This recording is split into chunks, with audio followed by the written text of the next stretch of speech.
once. Plaintiff L. William. Oh. මේක උඹ කොහොම කිව්වත් මේක උඹට උසාවියට එන්න කියලා තියෙන සිසාසියක් නේ. මට අමාර්සය අමුකාලා. එහෙම නැත්නම් අත්තනට කාලා. එහෙම නැත්නම් කුඩු ගහලා. මට කවුද සුතාසිය වන්නේ උසාවෙන්න කියලා. බල කොහෙද මිනිහෝ මට උගන්නන්නේ මේ බලපංකෝ. මේ මොකද්ද තියෙන්නේ ආණ්ඩුවේ ලාංඡනය. ඔය මේ ගහලා තියෙන්නේ මොකද්ද? සමන් කියන්නේ පීසයියගේ පුතා. එයාට එවපු එකක් තමයි මේක. අමාරුසය නිකම් බහුබූත දොඩවන්න එපා. මට කවුද මේ රියායකේ නඩු දාන්නේ? නිකම් බොරුවට උඩ පයින්න එපා ඩාලි. මමත් හුඟ කාලයක් උසාවිය ඇස්සේ හිටිය මිනිහෙක්. සමන්ස් කියන්නේ නමක් නෙමෙයි. සිතාසිය. මේක අහගනින් Charlie. In the magistrate court, accused Paul Charlie not one shot. accused කියන්නේ මොකද? විත්තිකාරයා. මට නඩු දාන්න. අමාරුසයගේ මොලෙත් ජපන් මැලරියා වැදිලා ඇති. පනට ඇති ආදරේකෙක් නම් මට නඩු දාන්නේ නෑ. එහෙමනම් ඉතින් බස්නාහිරෙන් ඉරපායයි. හරිද? මේක අහගනින් මිනිහෝ නිකම් පිස්සු දොඩවන්න නැතුව. මේවා ඉංග්‍රීසි. You are here by request to appear in court on the 30th February of the year 1988. බට උසාවියට එන්න කියලා තියෙනවා ඒ දිනේට.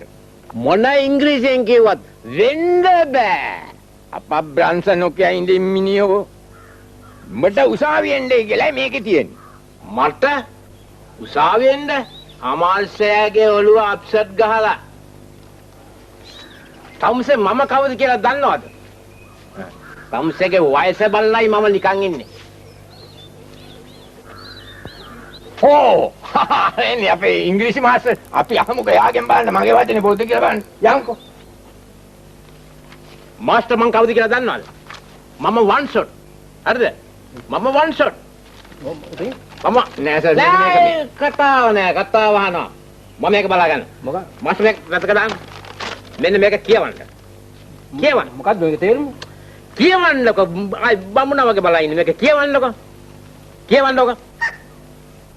කතා කරන්න එපා. මම one shot වචනයක් කතා කරන්න එපා. කියවන්නකො. කියවන්න. ආයි බලන් ඉන්න බමුණා වගේ කියවන්නකො මේක. Summons. My God. බරපතල වැඩක්. Summons නොහොත් සිතාසිය. කවුද පොල් චාලි නොහොත් one shot කියන්නේ? මමයි චාලි. ඇයි මොකද කියන්නේ? මොකටද දෙන්න හදන්නේ? ඈ මොකද කියන්නේ? මේක මම තෝරලා දෙන්නම්. හැබැයි කලබල නොකර අහගෙන ඉන්න ඕනේ. ඒවා මා භයානක දේවල් වැරදිලා ගියොත් මමත් ගස්. ඉවරයි. තමුසෙට මේකෙන් උසාවි එන්න කියලා තියෙනවා. මට උසාවි? එහෙනම් මම ඔළුවෙන් හිට ගන්න ඕනේ. උසාවි වල ඔළුවෙන් හිට ගන්න බෑ කකුල් දෙකෙන් මිසක්. තමුසෙට තේරෙන්නේ නැත්තම් තෝරලා දෙන්න කලින් ඉන්නවා පොඩ්ඩක්. You are required to appear in court to answer charges. appear in court. උසාවිය යනකොට මතක් කරලා කෝට් එකක් දාගෙන ඵලයක්. නෑ කෝට්ස් කියන්නේ උසාවිය. එතකොට number 27 ගල් බමුණ මාවත. කවුද number 27 ගල් බමුණ මාවතේ ඉන්නේ? ඔව් මම තමයි number 28 ඉන්නේ. වෙන්න කියන ඕන ගණන්කාරයෙකුට එක බල්ලේ පියාඹ බලන්නේ මම ඉන්න වෙලාවට අපේ ගේ උඩින්. හරිද? දැන් මේ මොකද මෙයා මට චැලෙන්ජ් කරන්න හදන්නේ? මම මේක තෝරලා දෙන්නයි හදන්නේ. පොඩ්ඩක් අහගෙන ඉඳපන් දඟලන්නේ නැතුව. මාස්ටර් ඔන්නෝක කියලා දෙන්න.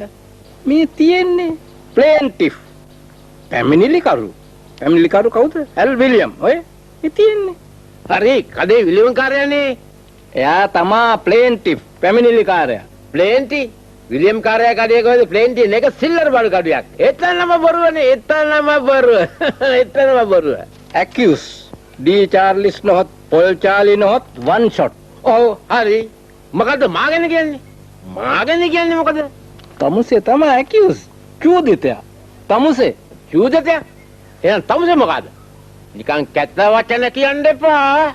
හලෝ මම හදන්නේ මේක තමුසේට තෝරලා දෙන්න. මම ඉංග්‍රීසි දන්න මිනිහෙක්. කියන්නේ මාස්ටර්ගේ පප්පත් හොඳ ඉංග්‍රීසි කාරේ. හැබැයි පුතු ඉංග්‍රීසි වැරදුනොත් වැරදුනා. මාස්ටර්ගේ පප්පත් මලේ කිව් අකුරක් උගුරේ හිර වෙලා. මේ තියෙන්නේ to eject you. to eject you. eject you? ඒ මොකද්ද? ඒක නිකන් රොකට් එකක් වගේ එකක්ද? තමුසේව ඔය ගෙයින් eject කරන්න යනවා. eject කරන්න. මාව මක් කරන්නද? තමුසේ හිතුවා මදි. හරිද? මේ තියෙන්නේ ওই black and white ලියලා තියෙන්නේ type ගාලා and to eject your wife dotinona. මොනවා? ඩොට්නෝනා කියන්නේ මගේ පවුල. තමුසේ ඒ ගෑණි විතරක් ඇදගන්න එපා. to eject your wife dotinona. ඒ කියන්නේ මේ dotinonawat මේ අර මේ eject කියන්නේ මොකද්ද මේ? මොකද ඒක මම තමුසේ පැටළුනේ. ඈ? කොහෙද පැටළුනේ? තමුසේ කලබල කරපුවම මට ඒ වචන වල තේරුමත් මතක නැති වෙන මොලේ අවුල් වෙනවනේ. ඒ කියන්නේ dotinonawat වහාම මොකද්ද මේ eject කරන්න යනවා. මාස්ටර් මේ බලා ගන්නවා. මට මොනා කිව්වත් කමන්නේ හරිද? මගේ නෝනට විතරක් වචනයක් කතා කරන්න බෑ. ඔය නරක වචන කියන්න බෑ. හරිද? දන්නවද? ඉතින් මලයි ලව්වේ මම මේකේ තියෙන දේ තෝරලා දෙන්නනේ හදන්නේ. මාස්ටර් එහෙම කතා කරන්න එපා මාස්ටර්. ඒ අහිංසක ගෑණි. ඒ ගෑණි කවදාකවත් ඔහොම වැරදි කරන ගෑණියෙක් නෙමෙයි. ඈ මාස්ටර් හරි කතයි මාස්ටර්. මේ දෙන්න මාස්ටර් කොලේ. බවරි.